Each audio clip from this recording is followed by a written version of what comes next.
La Haute Cour de justice est une juridiction pénale créée par la Constitution qui a pour compétence de juger le président de la République et les membres de son gouvernement en cas d'infraction prévue par les textes.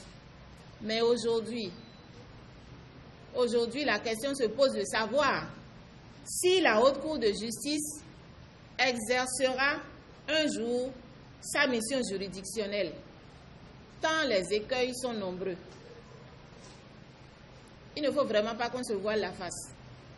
Les dispositions relatives à la nature même de la juridiction, à sa composition, à la définition de sa compétence et à son mode de fonctionnement, au mode de saisine, à la procédure de poursuite, d'instruction et de mise en accusation, recèlent toutes des insuffisances qui, si elles n'étaient corrigées, continueront de plomber les ailes de l'institution, gage d'une léthargie prolongée inéluctable. Quelques illustrations pour montrer de quoi nous parlons et pour vous en convaincre. Lorsque nous prenons l'article 135 de la Constitution qui donne la composition de la Haute Cour de justice, l'article énonce: la Haute Cour de justice est composée des membres de la Cour constitutionnelle, à l'exception du président, de 6 députés et du président de la Cour suprême. Mais pour les juristes et surtout pour les magistrats, une juridiction pénale de surcroît est composée non seulement du juge du siège, mais également du parquet, donc du ministère public, et puis du greffe. Alors, à la Haute Cour de justice, nous parlons de juridiction, mais dans cette composition, on n'inclut pas le parquet général ni le greffe, qui au demeurant existe à la Haute Cour de justice. La Haute Cour de justice a un procureur général et des avocats généraux. Elle a un greffier, mais l'article 135 tel qu'énoncé n'inclut pas ces composantes. Donc nous avons toujours pensé, en ce qui nous concerne, qu'il s'agit d'un abus de langage qu'il faudra corriger pour donner un sens juridique plénier à l'institution. Deuxième illustration, c'est la présence de 6 députés élus au sein de la Haute Cour de justice. Cela pose un certain nombre de problèmes. L'article 137, alinéa 2 de la Constitution dispose que la décision de poursuite et la mise en accusation du président de la République et des membres du gouvernement est votée à la majorité des 2/3 des députés de l'Assemblée nationale, selon la procédure prévue par le règlement intérieur de l'Assemblée nationale. Donc, vous constatez que la représentation nationale joue un très grand rôle dans la procédure, puisque la mise en mouvement de l'action publique et la mise en accusation sont tributaires de sa bonne volonté. La Haute Cour, si elle doit un jour fonctionner, en l'état actuel des textes, tout dépendra de l'humeur des membres du Parlement, qui, comme vous le savez, est un haut lieu de la politique. Donc, elle apparaîtra comme une juridiction paralysée, ou alors comme une juridiction débordante d'activité, selon que solidarité politique ou inimitié politique oblige, les membres de l'Assemblée nationale, appréciant ou non leur père du gouvernement, feront preuve soit d'inertie, soit de zèle. Deuxième observation sur ce point-là, c'est que les 6 députés membres de la Haute Cour de justice, après avoir pris part au débat au sein de l'Assemblée nationale sur la décision de poursuite, auront à revenir à la Haute Cour de justice pour s'asseoir et juger. Devant les juridictions, surtout pénales, c'est un principe contraire. Enfin, cela est contraire à un principe de la procédure qui veut que le juge qui a connu de la poursuite dans un dossier ne puisse siéger et rendre une décision de condamnation. Troisième insuffisance que nous avons relevée, c'est en ce qui concerne la compétence de la Cour. Je vous l'ai rappelé tout à l'heure, la Haute Cour de justice est compétente pour juger le président et les membres du gouvernement à raison de faits qualifiés de haute trahison, d'infractions commises dans l'exercice ou à l'occasion de l'exercice de leurs fonctions, ainsi que pour juger les complices en cas de complot contre la sûreté de l'État. Mais c'est que l'article 137 indique en son alinéa premier que la Haute Cour de justice est liée par la définition des infractions et par la détermination des sanctions résultant des lois pénales en vigueur à l'époque des faits. Qu'est-ce que nous avons constaté?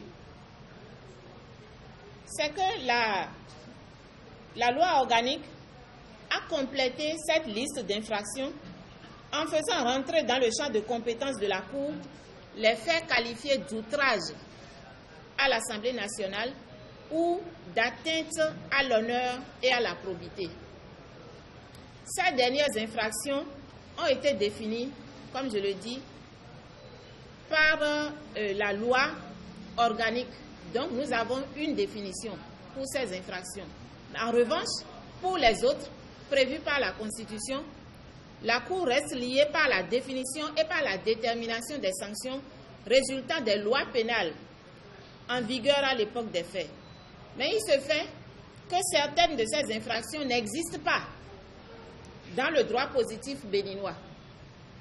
Et on note aussi que nulle part le constituant ou le législateur n'a indiqué la sanction applicable à celle d'entre elles qui existent. Si par exemple nous prenons les infractions qualifiées de haute trahison, d'outrage à l'Assemblée nationale et d'atteinte à l'honneur et à la probité, le Code pénal en vigueur ne contient pas de dispositions relatives à la haute trahison, mais prévoit et punit plutôt le crime de trahison tout court. Or, quand vous voyez bien les définitions, la définition de la trahison n'est pas celle de la haute trahison. Il y a donc un problème. Il en est de même de l'infraction qualifiée par le constituant d'outrage à l'Assemblée nationale, qui ne correspond nullement au type d'outrage reconnu par le Code pénal en vigueur. Vous voyez donc que la tâche n'est pas facile pour la Haute Cour de justice sur ce plan-là. Une autre constatation, c'est la mise en œuvre de la poursuite et de la procédure de mise en accusation. Nous l'avons dit tantôt, elle est tributaire des contingences politiques, puisque la configuration politique de l'Assemblée nationale devra nécessairement permettre de réunir 2/3 des membres avant toute action. Donc, à l'analyse, certaines dispositions des textes régissant la Haute Cour de justice mettent en relief beaucoup de difficultés dans leur application. La conclusion, c'est que des modifications doivent absolument intervenir pour rendre aisée et effective la poursuite et la répression des infractions commises par les gouvernants justiciables de la Haute Cour de justice. Les modifications devront permettre de remédier à ces insuffisances et difficultés. Et si elles sont réellement prises en compte par le constituant ou par le législateur, elles permettront, ces modifications donc, de sanctionner les comportements déviants de nos dirigeants. Elles permettront aussi à la Haute Cour de justice de pouvoir enfin exercer beaucoup plus facilement ses attributions juridictionnelles, raison d'être de sa création au rang des institutions constitutionnelles. Donc, c'est conscient de toutes ces difficultés que la Haute Cour de justice au cours des différents séminaires qu'elle a eu à faire, à tenir depuis sa création en 2001, la Haute Cour de justice, dis-je, a fait des propositions d'amendement des propositions d'amendement qu'elle a soumises aux législateurs pour lever ces difficultés-là. Donc, les propositions ont trait au mode de sa saisine et à la procédure suivie devant elle. Jusqu'à présent, aucune de ces propositions d'amendement n'a été, je dirais, examinée par les destinataires. Naturellement, les détracteurs y trouvent un argument favorable pour conclure à l'inutilité de l'institution.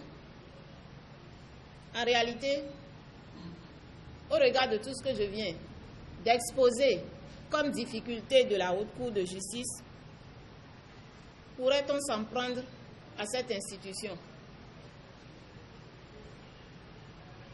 Pour ce qui la concerne, la Haute Cour de justice dit qu'elle n'attend que le législateur pour exercer ses prérogatives juridictionnelles. Vous comprenez donc que c'est la mort dans l'âme que nous avons suivie et que nous continuons de suivre la cabale menée contre la Haute Cour de justice dans l'opinion publique. Les uns et les autres suggérant ou bien ayant suggéré à la commission chargée des réformes politiques et institutionnelles de supprimer purement et simplement la Haute Cour de justice. Nous constatons que beaucoup de faiseurs d'opinion dans la société civile, au sein des acteurs politiques et, excusez-moi du peu, même au sein des journalistes, beaucoup parlent en réalité d'un sujet qu'ils ne maîtrisent pas très bien. Ou alors ils se font simplement l'écho de fausses appréciations ou d'analyses perverses et tendancieuses glanées ici et là. Sinon, comment analyser la suppression de la Haute Cour de justice, sinon comme une stratégie pour garantir à jamais l'impunité de nos gouvernants? À y voir de près, ce n'est pas la Haute Cour de justice en tant qu'institution constitutionnelle qui constitue l'obstacle à la sanction des gouvernants indélicats, mais bien le manque de volonté politique des autres institutions à qui incombe la charge de la prise en compte des nombreuses propositions d'amendement qui leur ont été soumises. La volonté de maintenir et de sauvegarder l'impunité n'est nullement le fait de la Haute Cour de justice. Celle-ci ne demande qu'à être saisie. Alors, la véritable solution ne réside donc pas dans sa suppression, ni dans le changement de la nature de juridiction permanente pérenne, mais dans l'allègement de la procédure applicable devant elle, en vue d'ôter de la mémoire de nos concitoyens ce sentiment d'impunité affiché qui s'y enracine.